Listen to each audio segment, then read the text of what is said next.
হাতটি রেখে শ্বাস নিয়ে শ্বাস ছেড়ে ধীরে ধীরে ধীরে ধীরে এইভাবে, বোঝা গেছে? এটা হচ্ছে নৌকাসন। এই অবস্থা আপনাকে হোল্ড করতে।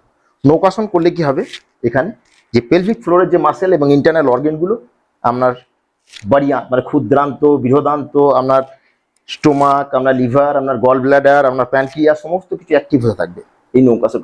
বাঁকিয়ে নয়, আপনি যতটা পারবেন এইভাবে স্ট্রেচ করে এইভাবে হোল্ড করবেন। 30 সেকেন্ড থেকে 1 মিনিট পর্যন্ত আসলে হোল্ড করতে হবে। বোঝা গেছে?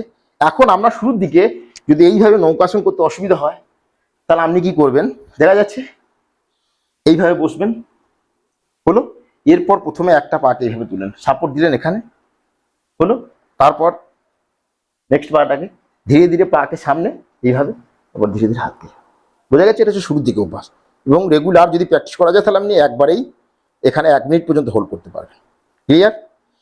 ধীরে ধীরে শ্বাস নিতে হবে, ধীরে ধীরে শ্বাসকে ত্যাগ করতে হবে। শ্বাস নিয়ে শ্বাস ছেড়ে পাকে নিচে এবং রিল্যাক্স।